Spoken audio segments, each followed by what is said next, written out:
Academicamente, o podcast da Autónoma Academy. E se pudéssemos ter uma memória viva, uma memória da nossa sociedade, da nossa história, mesmo aqui à frente dos nossos olhos, à frente dos nossos ouvidos? É justamente a partir desta pergunta, será isto possível, ter esta memória, que vamos conduzir este episódio de Academicamente. Para isso convidamos Duarte Freitas, é o coordenador da pós-graduação em Museologia. Viva Duarte, bem-vindo a este podcast. Obrigado, João. Bem, muito obrigado. Vamos começar então por tentar responder a isto, mas primeiro que tudo, os museus hoje em dia, com certeza que têm finalidades diferentes daquelas que vemos nos filmes dos museus do começo do século XX e de grandes coleções e grandes acervos, eles continuam a ter, mas qual é o papel, qual é a função de um museu aos dias de hoje? A função de um museu aos dias de hoje é, sobretudo, saber comunicar com o público através de objetos ou de elementos materiais ou imateriais ligados ao passado, mais longínquo ou mais recente. Parafraseando Thomas de Zettenberg, um museólogo dos inícios do século XX, não interessa propriamente o que o museu tem, interessa sim o que faz com aquilo que tem. Neste caso, é importante que os canais de comunicação sejam e que estejam também à frente com o mesmo grau de importância que é a conservação, que é o estudo, que a investigação. Aquilo a que estamos mais habituados no museu, que às vezes olhamos para eles quase como um local onde estão peças expostas e, afinal, o museu é muito mais do que isso. É verdade. É também isso, mas é muito mais. Não é? De que vale, por exemplo, termos grandes elementos artísticos de metal precioso, quando esses elementos pouco ou nada conseguem comunicar? Então, o museu é um sítio onde as peças e essas memórias de que falávamos há pouco comunicam com o visitante. Claro, é dar voz às peças, é tornar esta memória viva, de certo modo. Num sentido alegórico, obviamente, porque o passado pressupõe, obviamente, que já passou, estamos perante... É passado. Mas, ao mesmo tempo, podemos fazer dele um precioso canal para compreendermos o presente e também para perspectivarmos o futuro. É um pouco o que Marc Bloch diz na famosa definição de história. Eu não conheço essa definição de história. A história é a ciência que estuda o passado para melhor compreendermos o presente e para perspectivar o futuro. Então, o museu e a história não há como dissociá-los, eles estão casados, digamos assim. Obviamente, porque a não ser que existam peças feitas para um museu, concretamente. O que acontece também. O que também acontece, embora os casos sejam mais relativamente raros. Mas vai para o museu aquilo que, de certo modo, já faz parte da história e, ao mesmo tempo, também pode fazer parte do presente. Imaginemos, por exemplo, uma prática imaterial, o fado. Há um museu do fado que realmente cria uma narrativa em torno da existência desta prática, esta imaterialidade, mas ao mesmo tempo também... O fado não tem estátuas, não tem quadros, não tem peças que habitualmente... Se calhar também tem, mas é muito mais do que isso, não é? Sim, é muito mais do que isso. Som, memória... Performatividade, torna-se o corpo, difícil a voz. Fazer um museu. Como é que se faz um museu destes? Isto é um desafio. É um desafio para todos os museus do que nós chamamos das intangibilidades ou das imaterialidades. É um grande desafio, uma vez que muito desse património é um património vivo. É a tal memória viva, como aqui temos falado. Obviamente que pode ser um espaço onde essa materialidade se torna performatividade. Como, por exemplo, o Museu do Fado tem alguns concertos, também chama determinados intérpretes. Sim, tem passado e tem presente ao mesmo tempo. Também tem peças. Ativa esse presente, sim, também tem peças que invocam o fado. Por exemplo, o célebre quadro do Malhoa, o fado, que visualmente nós conseguimos compreender como é que no século XIX este tipo de arte poderia ser executada, embora também haja ali um pouco da imaginação do próprio pintor. Mas Estão ali também uma série de peças que invocam da materialidade, da tal materialidade que invocam a imaterialidade. Uhum. Que função social é que tem o museu? O Duarte tocou muito neste aspecto da comunicação. Um museu que não comunica não existe. O museu tem que ter público, não é? Tem que ter público e tem que ser um polo educativo, fundamental. Também tem essa função social. Tem que ter esta função social. É um local de educação. É um local de educação e de uma aprendizagem ativa. Nós não podemos colocar o museu como um espaço onde de vez em quando ensina.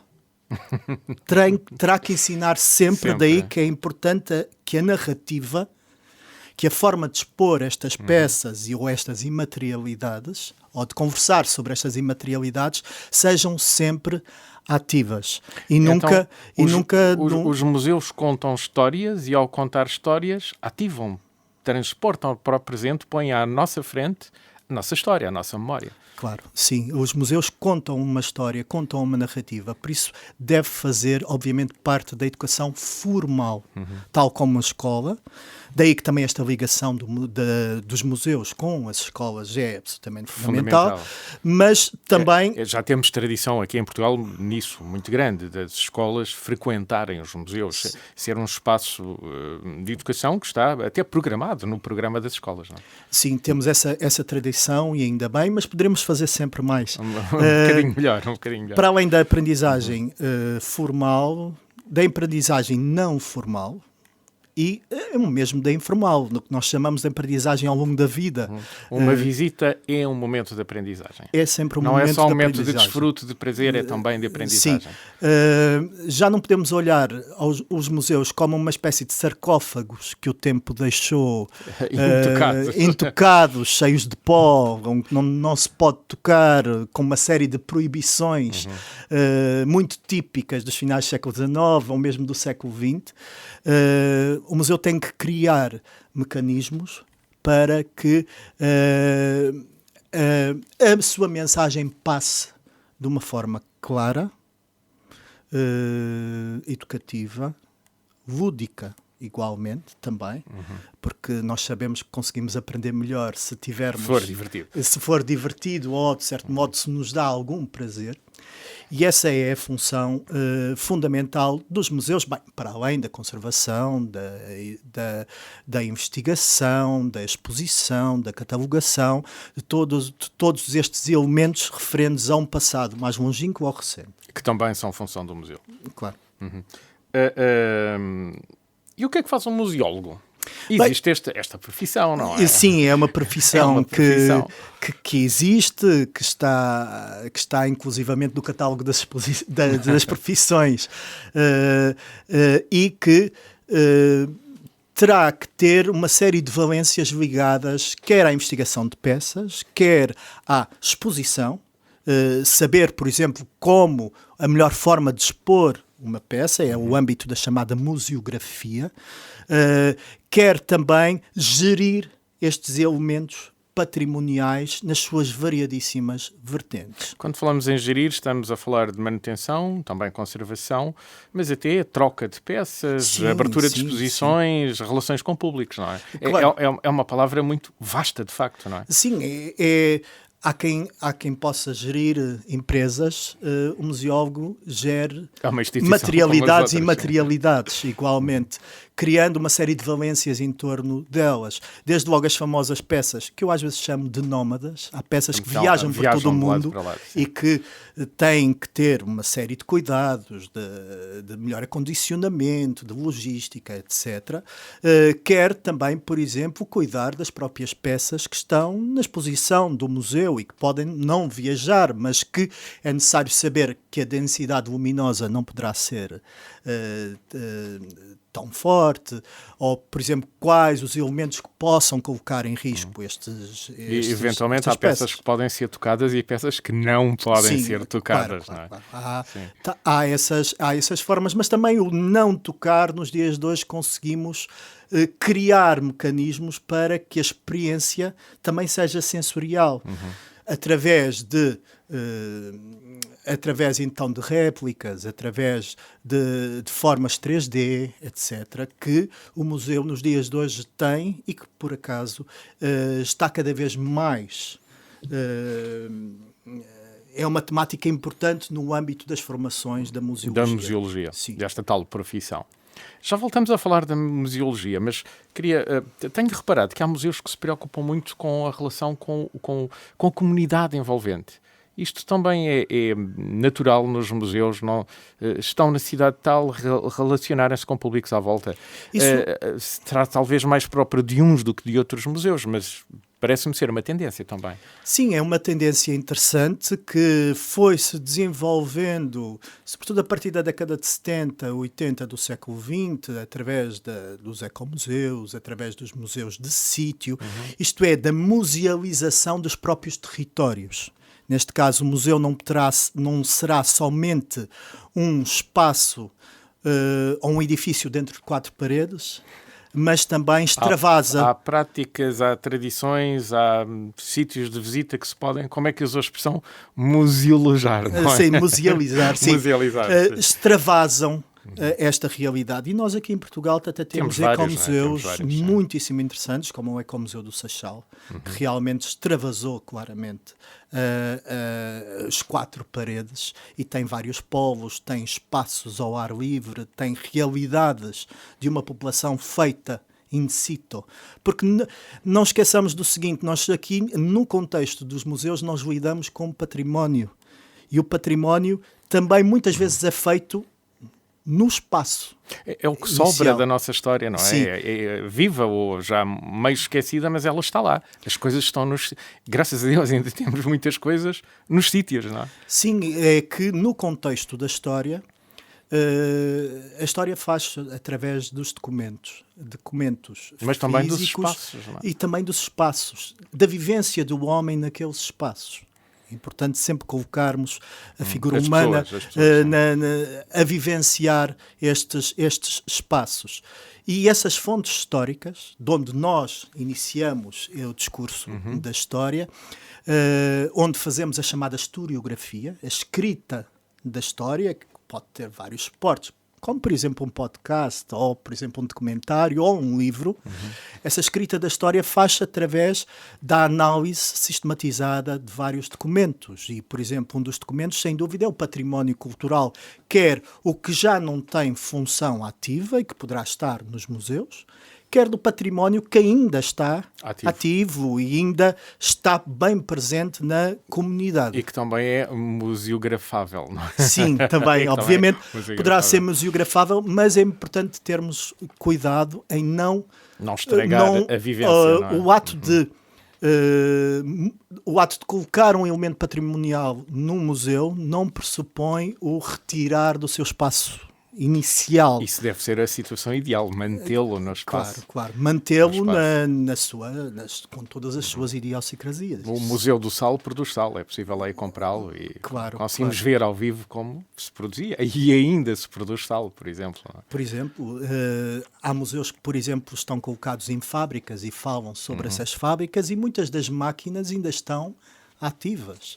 Provavelmente um dos museus mais interessantes que já visitei, com uma componente educacional muito grande, chama-se Fábrica, justamente, e fica em Aveiro.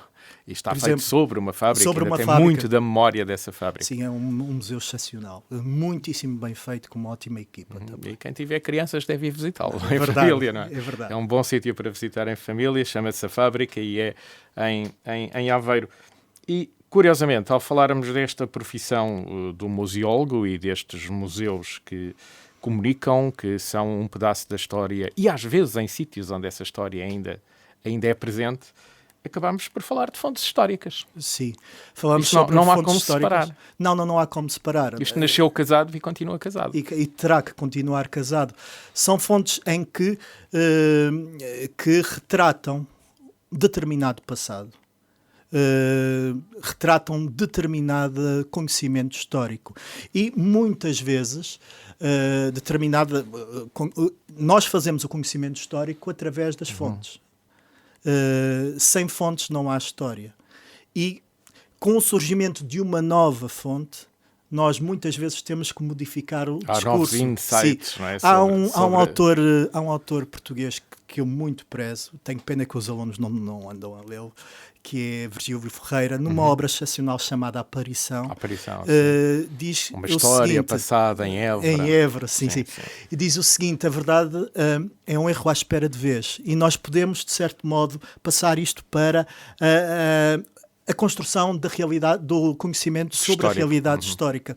Neste caso, nós estamos sempre à espera de uma nova fonte que nos possa dar mais luz sobre esta realidade histórica. O que nós temos é um conhecimento histórico que pode ter elementos... Vamos descobrindo fontes novas e essa realidade vai sendo percepcionada de maneira diferente. Sim, de maneira diferente. Neste caso, acrescentando novos dados a algo que nós muitas vezes já martelamos no bronze. Neste caso, nós muitas vezes costumamos dizer que a história faz-se no bronze e não na espuma. Mas muitas vezes temos que mudar as inscrições que colocamos no bronze, porque encontramos uma nova matéria-prima. Afinal era de outra maneira. É verdade. Afinal era de outra maneira. Acabámos de falar desta profissão de museólogo, mas também de historiador. Sim, eu também sou historiador. Estas profissões andam de braço dado, de certa forma, não é? Sem dúvida, de braço dado, e muitos dos museólogos em Portugal são historiadores, embora nos dias de hoje, sobretudo com o avanço de novas áreas no âmbito da museologia. Temos o Museu da Farmácia. Chegou a toda a ciência. Chegou aos locais a todas as áreas. Também há muitos museólogos que não são historiadores. Então de onde é que nascem os museólogos? Os museólogos nascem também com a necessidade de criar discursos dentro dos museus. Isto é, um museu não será só um espaço onde expõe as peças sem qualquer tipo de contexto, e deverá haver sempre um contexto que possa ensinar sobre determinada peça. E a museologia é mesmo o pensar os museus em todo esse contexto. Muitas vezes ligado à história, e é verdade. Mas não só. Ligado à biologia. Da biologia, à zoologia, por exemplo, eu tenho tido... A astronomia, tenho tido, por exemplo, muitos alunos de outras áreas e que têm também... Aliás, temos em Portugal um excelente museu da biodiversidade no Porto. Claro, sim, esse Museu do Porto também tem-me dado aqui ótimas referências no âmbito da museologia. É verdade, que era de Aveiro e agora do Porto, que também é um museu que deve ser visitado. Recomendo vivamente. Também. A narrativa do museu é fascinante. É incrível como se consegue contar uma coisa que não é assim tão material como parece, não é? É verdade. Que é a diversidade das espécies, é uma coisa incrível, não é? Não se consegue meter dentro de um museu, mas é possível contá-la. É verdade. E a narrativa está muitíssimo bem lançada nesse contexto. É um museu moderno. É verdade. É um museu aos dias de hoje. Por falaremos aos dias de hoje e de onde nascem os museólogos. Já que não são só historiadores e, enfim, começam a vir de várias áreas e até os próprios municípios, quando estão a transformar sítios em museus vivos, com certeza que precisam de pessoas formadas em museologia. Duarte, anunciei no começo da nossa conversa que o Duarte é o coordenador de uma pós-graduação em museologia. Isto é uma boa fonte de museólogos, com certeza. É verdade. Temos aqui na Autónoma Academy uma pós-graduação em museologia. Já acabamos a segunda edição há relativamente pouco tempo. Quem é esta gente? São mais do que historiadores? São mais do que historiadores. Muitos deles já trabalham em museus e estão a adquirir, a certificar as suas competências, e também pessoas que estão a iniciar e que querem trabalhar no contexto dos museus, já com uma formação base, com uma licenciatura, e pretendem então uma nova formação bem específica em relação aos museus. Nesta pós-graduação, é quase impossível abarcarmos todas as áreas, mas o corpo docente escolheu as áreas que nos dias de hoje mais carecem de formação. Quais no contexto da museologia. Por exemplo, gestão de projetos e recursos. É importante a gestão de muito projetos importante. também. Nós sabemos que a gestão de projetos é muito importante na gestão, não é? Sim. Muito mesmo. Mas também é importante nos museus, então. Também é importante nos museus, conservação e restauro, espaços e equipamentos. Continua a ser importante, Sim, sempre sem foi, dúvida. continua. Sim. Espaços e equipamentos museológicos, a definição desses espaços, a deontologia nos museus, a elaboração, por exemplo, de propostas no âmbito da 3D, que 3D? Que esta a pós-graduação também fala. Mas o que é que são esses 3D? Por exemplo, a elaboração de réplicas, por exemplo, a elaboração... Em 3 dimensões. Sim, em 3 dimensões, ou, por exemplo... Esses recursos hoje em dia estão mais facilitados. Sim, através de recursos digitais. Sim, são mais fáceis nós temos hoje em dia. um modo de gestão de coleções museológicas onde há o foco neste contexto 3D. Também temos o contexto da curadoria das exposições, que é igualmente importante. A curadoria é aquele momento ou aquele profissional que escolhe as peças e de alguma forma desenha a coleção. Desenha a coleção e também cria uma narrativa em torno, à volta das peças, conjugando a narrativa, o espaço e a peça, então, e também o que nós vamos fazer com aquela peça no contexto da educação, que é também um âmbito que está dentro desta pós-graduação. Lembro-me que a minha filha mais velha, quando tinha 6 anos, ao visitar o museu, disse que no futuro, quando eu trabalhar, quero ser aquela pessoa que escolhe as peças para as coleções dos museus.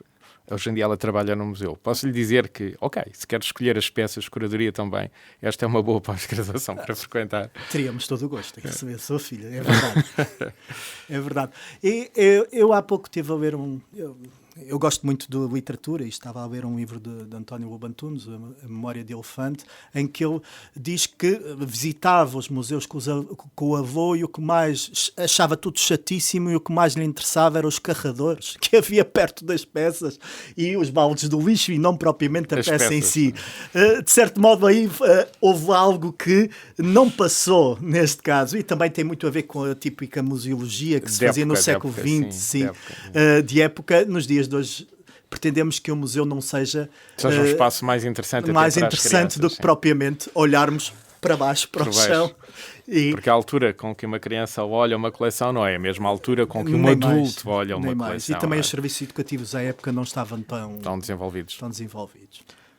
Duarte, muito obrigado pelo tempo que pôde despender a ajudar-nos a perceber então como é que nós podemos ter uma memória viva, mesmo à frente dos nossos olhos, mas também dos nossos ouvidos, porque hoje em dia os museus mostram-nos coisas e falam connosco. É verdade. Muito obrigado. Obrigado. Academicamente. Este programa foi gravado nos estúdios da Universidade Autónoma de Lisboa.